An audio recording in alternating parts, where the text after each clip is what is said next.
brands are suing replica makers and customizers. What does that mean for the industry? And what are my thoughts on it? This time on Fire Footwear.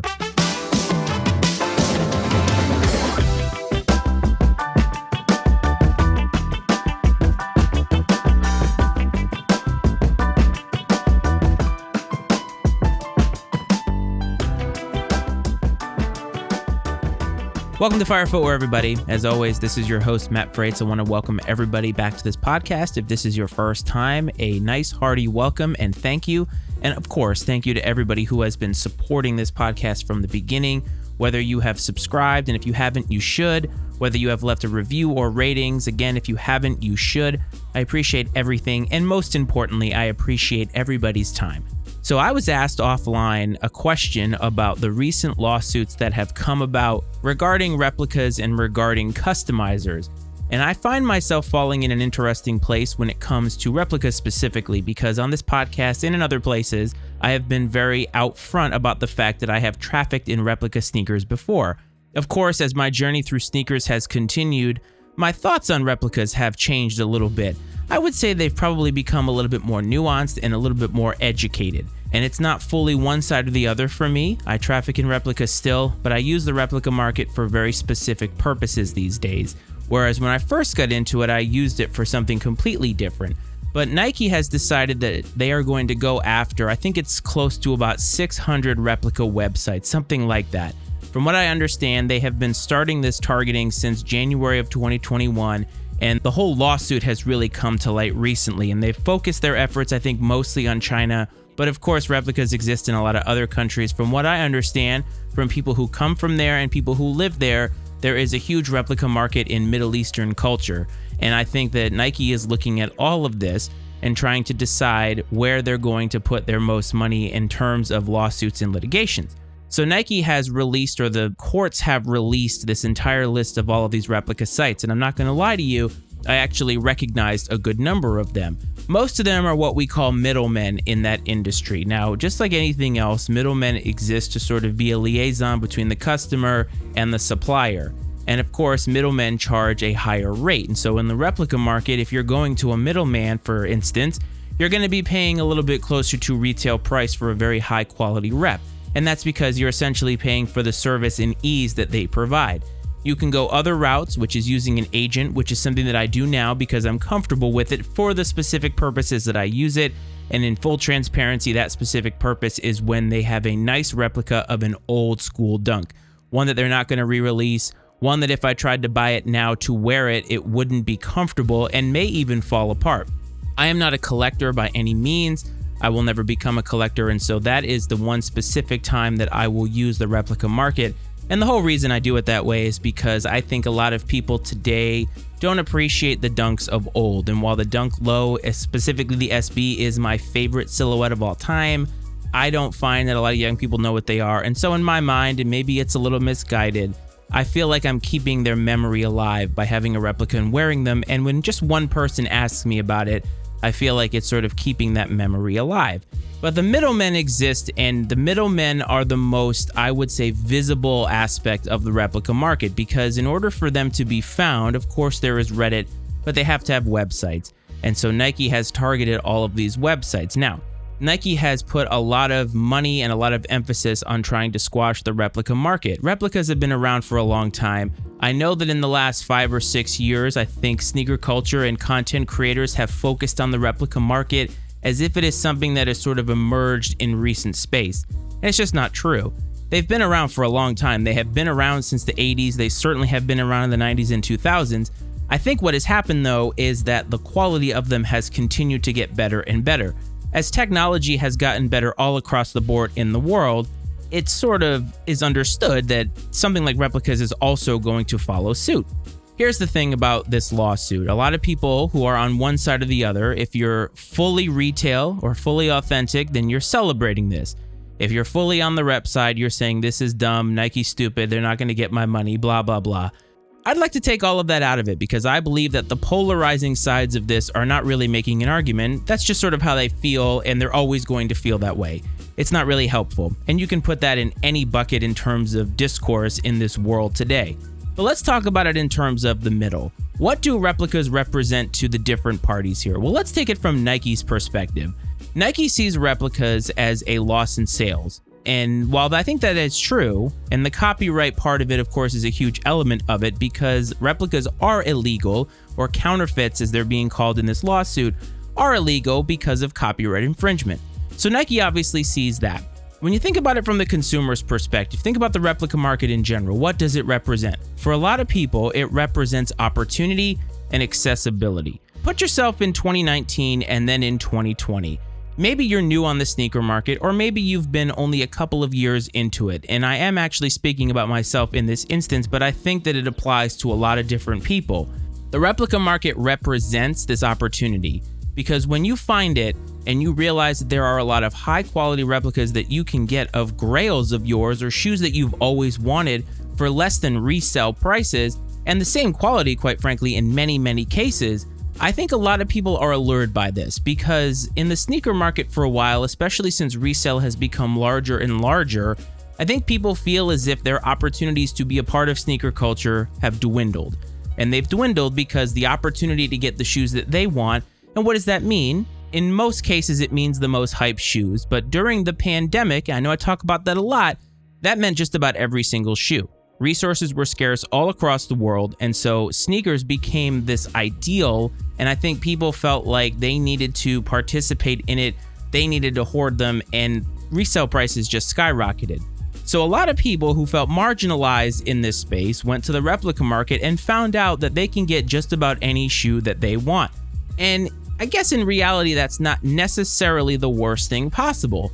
But I think over time, this has happened for me, I've realized that the accessibility is sort of the gateway drug, and it's not all that it's cracked up to be, because I think that replicas, while they are accessible, take away from the larger point of being a part of sneaker culture and doing some of the work that a lot of people have done up until this point to be a part of the culture. And when you take this market and you have it out there and people have access to it, I think a lot of people are going to see the retail space as a space they no longer want to participate in. I think over time though, as resale prices have come down, as accessibility to shoes has gone up, and that's because Nike has saturated the market, I think you've seen a little bit of an evening out here. But from Nike's perspective, when I talk about lost sales, I think the replica market represents lost future sales. Because as I just mentioned, there are a lot of people who are not going to try for retails at all. And in today's market, where not every shoe is selling out the way that it was in 2020, and I would assume in 2021, when Nike started to go down this path, this is when resale prices started to come down. And this is when people stopped buying shoes, or the shoes stopped selling out every single time. And so Nike is looking at this market that they know is illegal and of course is infringing on all of the copyrights and patents that Nike owns. They see a lot of future sales that are going down. And I think that that's very reasonable from Nike's perspective. If I was an executive at Nike and I knew that this market existed, I would try to go after it and I would try to squash it. Because I want to give consumers the feeling that they have access to just about anything. However, with this lawsuit, and I think again, Nike is in the right doing it because I think they have the high ground when it comes to the legality of this. What I think is missing, and there's a little hypocrisy here, is that Nike is not providing us all the quality that I think we feel like we should have. One of the things the replica market does very well is give you quality. Usually, if you know what you're doing, you are ensured quality. And while I said that replicas have been around for a long time, one of the stigmas that they've always had is that their quality is terrible and they look like a genuine knockoff, something that you would see that somebody would have and you would say that they were so poor that they bought the Fugazi version of them. There was a period of time in the 2000s where Fugazi meant a real thing and these shoes looked nothing like the originals. Now it's a lot harder to tell. So hard that authenticators even have a problem looking at it. I know a lot of people say, oh, I could tell in a picture, I could tell on feet. What I can tell you as somebody who got into authenticating for a while, it's extremely difficult and in many cases takes a lot of research and a lot of time, and you need to have that pair, I'm talking about the real pair, in front of you in order to do a real in-depth analysis. Just my opinion. There's probably a lot of people who are smarter than me or feel like they're smarter than me, and good for you if you feel like you can see a replica spot on 100% right there What I'm here to tell you is that from experience, it's not that easy.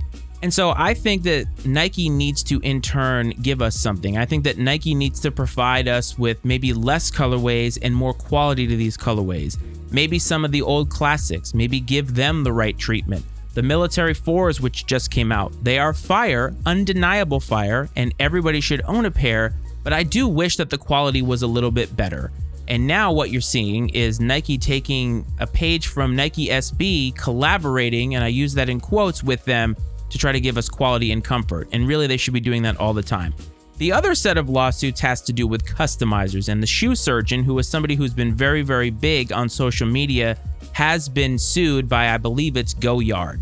This lawsuit is interesting because it is claiming that the materials that have been used after the fact to customize are illegal and not authorized by Goyard. Now, Goyard is a French company and they really traffic in luxury, high luxury items. I find this to be fascinating and on a different path from the Replica discussion because this has to do with art. Now, a lot of people in the comment section about this said, well, his customs are crap, so I'm okay with this. It has nothing to do with how you personally feel about the customs, but the customs really are an art project. They're taking something and yes, imitating it, but in the most flattering way. And I understand that the shoe surgeon specifically charges a lot of money for these customs, but at the same time, I don't think that he's trying to pull the wool over our eyes by making us think that it is the actual product, whereas replicas or fakes are actually trying to do that. A lot of people who buy fakes are trying to convince you listening that they have a shoe that they probably do not have. Whereas I feel like customs is a little bit different.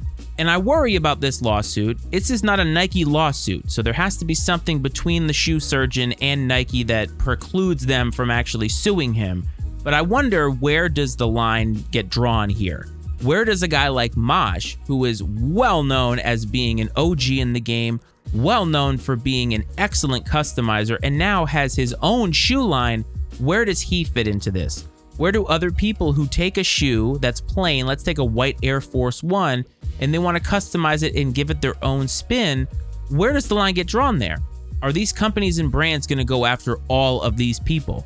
Virgil Abloh, before he died, when we saw what the projects he was working on is he was really honing in on somebody designing these shoes in the most DIY fashion possible in their garage, in their studio, in their room. And I think that these customizers are in the vein of that. And I think Virgil would probably be rolling over in his grave if he saw that these brands were going after some of these customizers. I just fear that that lawsuit is going to bring us down a tricky road where people are now going to be litigated against or sued because they're trying to be artistic and they're trying to do it in a genuine way. And so I want people to sort of think critically when they look at these. Don't take your personal feelings about replicas or customs into account because it really has nothing to do with how you feel about them personally. I think that Nike's doing the right thing by suing these companies because legally they are illegal, and Nike as an entity and as a business in this world needs to worry about their bottom line, and that is their profit. And replicas 100% represent a cut in that profit in the long run.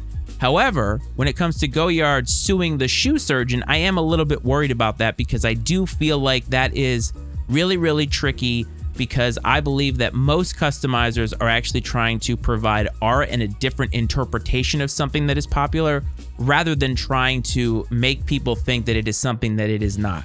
How do you feel about this? I'd love to know, and I'm going to give you the ways to let me know later on. But before we get to the end, let's get to the release of the week.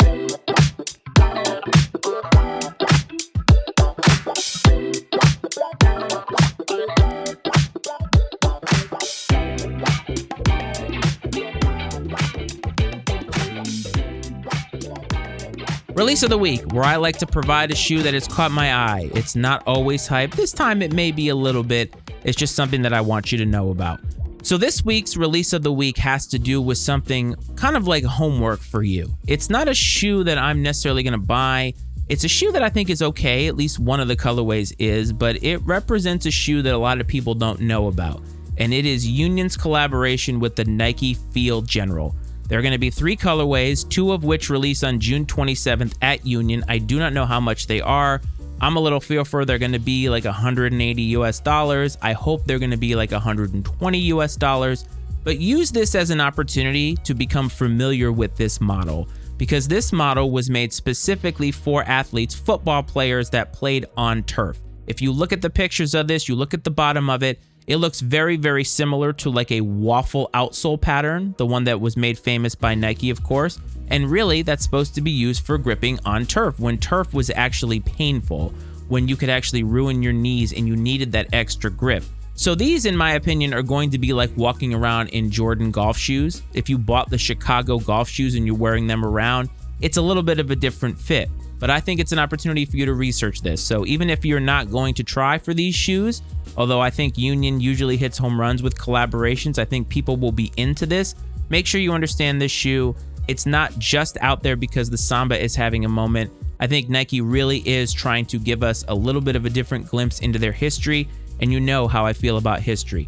So how do you feel about these lawsuits? I would love to know. Get in touch with the show. Instagram @FireFootwearPod is the handle. TikTok @FireFootwearPod, and YouTube, Fire Footwear, a sneaker podcast, is where I put a lot of reels and different content that is different from the audio versions of this, trying to give you a comprehensive look at sneakers and sneaker history. If you want to email the show with questions and comments, firefootwearpod@gmail.com is the way to do that. You can support this show, Ice Minute Coach, and other shows that we have on the Matty Ice Media Network, mattyIcemedia.com for all of that. If you are listening on Apple Podcasts specifically, please leave a rating, please leave a review. It helps the show get discovered, and when people do find this show, lets them know that you like it. Let them know why you like it, and honestly, for me, it allows me to know which episodes worked, how you got into the show, and I love that. Hope this finds everybody well, fam. I hope this finds everybody safe, and as always, I will talk to you next time. This is Fire Footwear.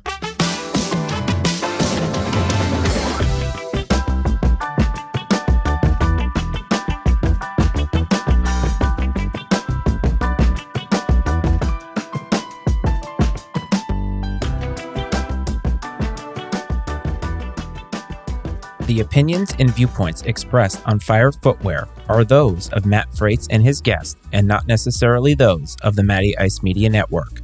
Fire Footwear is exclusively owned by Matt Frates and is brought to you by the Matty Ice Media Network.